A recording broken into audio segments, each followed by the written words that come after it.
to Echoes from the Motherland, where we connect African history, Black struggles, and today's global politics. I'm Kuya, your host. By the end of this episode, you'll see whether it's gerrymandering in Texas or the Berlin Conference in Europe. The fight is always about one thing and one thing only: control. Let's start here at home. Gerrymandering is when politicians redraw maps so elections tilt in their favor. Instead of voters choosing leaders, leaders choose their voters. Take Texas, for example.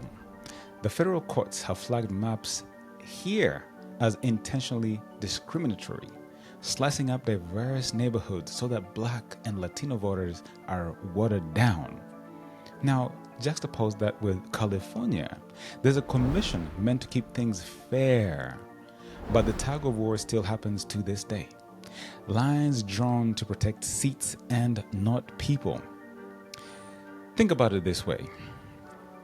Imagine living on the same street as your neighbor, which in fact has happened to me in Ohio, but one line on a map puts you in different voting rolls, which means different school districts. However, you're the same community, the same issues, but different political voices. Now, that's the real power of a pen. Okay, let's rewind 140 years. Berlin, 1884. Heck, that's 141 years. European powers sat around a table with a giant map. Not a single African leader was invited. It was a meeting to conquer Africa without Africans. Makes sense to me. With rulers and pencils, they carved the continent like a cake. Tribes were split, nations forced together, rivers cut in half. Overnight, maps created borders that still fuel conflict to this day. And just like gerrymandering, those lines weren't neutral. They were designed to divide, control, and slice. Different century, different continent. However, same playbook. Now, my family comes from Africa, and the borders drawn in Europe over 100 years ago still shape our lives.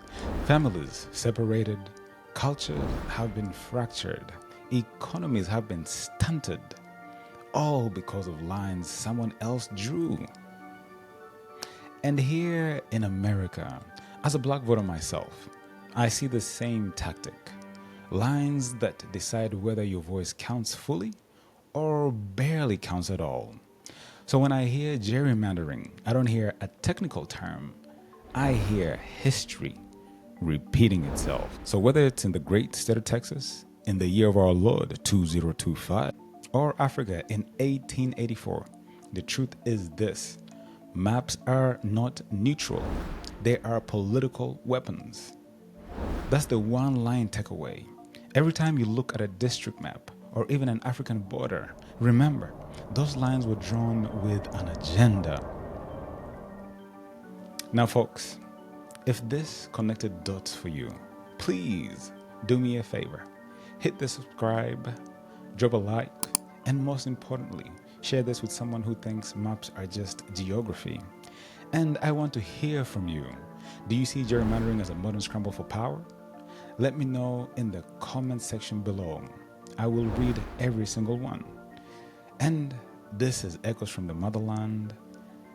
Until next time, stay innovative, stay inspired, and keep learning and build the world that you and we all deserve. Thank you. Asante.